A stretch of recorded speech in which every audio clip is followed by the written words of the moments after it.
Determine a posição relativa dos planos x menos 2y mais 3z igual a 2, 7y menos 11z igual a menos 5 e 7y menos 11z igual a menos 6. Então, a primeira coisa que eu vou fazer aqui é cuidar da anotação para a gente conseguir escrever. Tá? Então, eu vou escrever como se eu estivesse resolvendo uma prova, porque justamente essa questão é de uma prova da Unicamp. Então, nós temos aqui o plano π1, que vai ser o primeiro plano, que é o x menos 2y mais 3z igual a 2. Temos aqui o π2, que é 7y menos 11z igual a menos 5. E temos o π3, que vai ser 7y menos 11z igual a menos 6, tá? E aí, o que você vai precisar saber? Você vai precisar saber que se você tem um plano da forma ax mais by mais cz igual a d, então o vetor normal a esse plano seria o vetor a, b e c. Nós vamos pegar aqui as coordenadas, né, os valores que estão multiplicando, respectivamente, a, b e c. Então, com essas informações aqui em mente, você tem que N1, que é um vetor normal ao plano, vai ser o quê? Vai ser 1, menos 2 e 3. Isso daqui é normal ao primeiro plano. E quem seria o vetor normal ao segundo plano? Vai ser 7 e menos 11? Não, se você fizer isso, estaria errado. Estou mostrando aqui um erro. 7 menos 11, 0, está errado. Por que que está errado aqui? É porque você tem que escrever o que multiplica o x aqui. Quem é que multiplica o x? É o 0. Então, seria o 0. E o primeiro número aqui que aparece, na verdade, é o que está multiplicando o y. Então, aqui seria 7.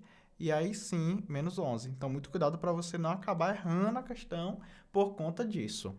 E aí, nós temos aqui um terceiro vetor, né, que é o vetor normal plano π3, que vai ser 0, 7 e menos 11 também. Tá? Então, todos esses são perpendiculares a π2 e a π3, respectivamente. E aí, o que é que você sabe? Você sabe que dois planos, eles são paralelos se somente se seus vetores normais são paralelos. E aí, olha para esses dois planos aqui. Esses dois planos, eles têm vetores normais iguais. N2 é igual a N3. E se dois vetores são iguais, necessariamente eles também são paralelos, né? Então, N2 é paralelo a N3. E se dois vetores normais são paralelos, significa que os respectivos planos são paralelos, tá? Você tem aqui que esses planos são paralelos. Ok, só que se dois planos são paralelos, pode acontecer duas coisas. Eles podem ser paralelos e distintos. Imagina aqui minhas duas mãos, cada mão sendo um plano. Aqui é um plano, aqui é outro plano. Ó. Eles são paralelos, mas são distintos. Ou eles podem ser paralelos e coincidentes, que são quando dois planos ali são exatamente iguais, tá? Um exatamente em cima do outro. Como é que eu sei qual é cada caso?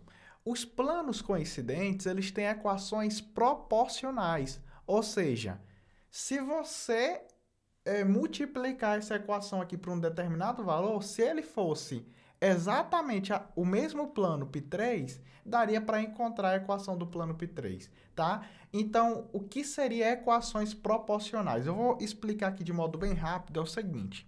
Imagina que você tem uma equação A1x mais B1y mais C1z igual a D1.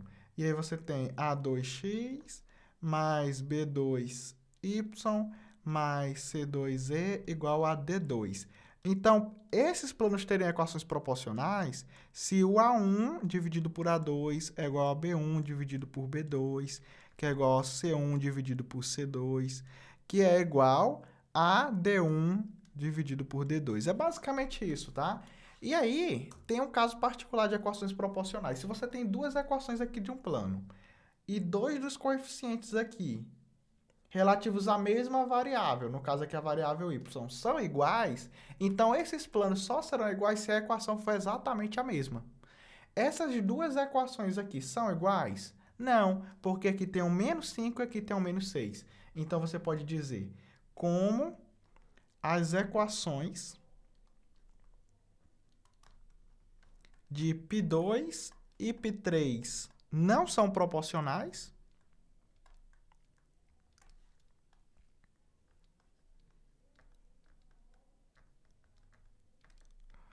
então π2 e π3 são paralelos e distintos.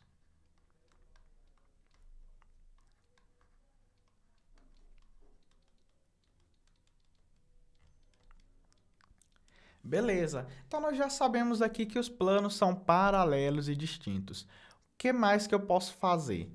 Agora, eu vou pensar sobre o π1. Esse vetor aqui, N1, nunca na vida que ele vai ser paralelo ao vetor N2. Não tem como multiplicar o N1 por nada, de algum modo que eu obtenha o N2, nem vice-versa. Por exemplo, o N2 aqui, eu tenho uma entrada que é igual a zero. Por qualquer valor que eu multiplicar o N2, a primeira entrada ainda continua zero, nunca vai ser 1.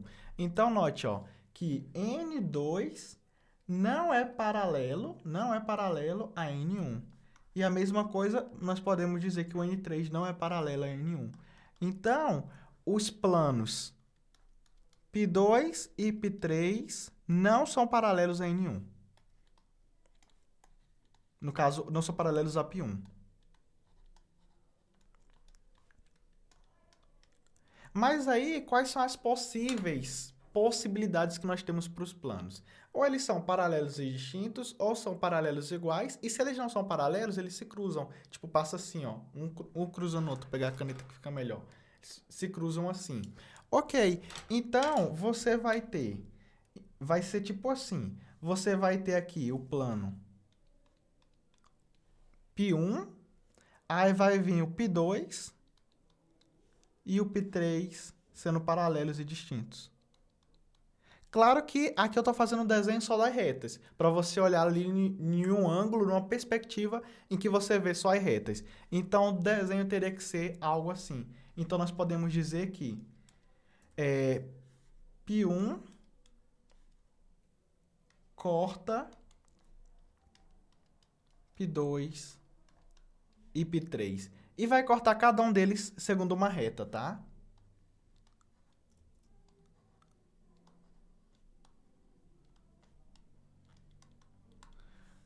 Ok, então essa é a situação aqui que nós temos.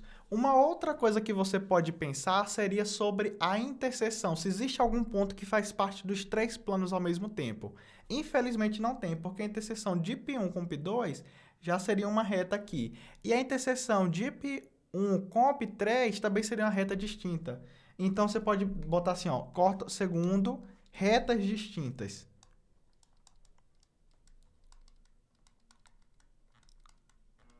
No caso, seriam paralelas e distintas. E aí, você pode confirmar essa observação aqui adicional que eu falei, simplesmente resolvendo o sistema. Então, pega esse sistema aqui, ó, aplica ali Gauss-Jordan e tenta ver que esse sistema realmente não vai ter solução, tá? Vai ser um sistema sem solução. E aí, nós temos também aqui, para finalizar, um desenho que eu fiz no GeoGebra. Eu coloquei aqui π2 em verde e π3 em rosa. Aí você vê aqui bem que eles estão bem próximos, né? Porque esses valores aqui são próximos, só que eles são paralelos. E aí vem o π1 cortando os dois ali transversalmente.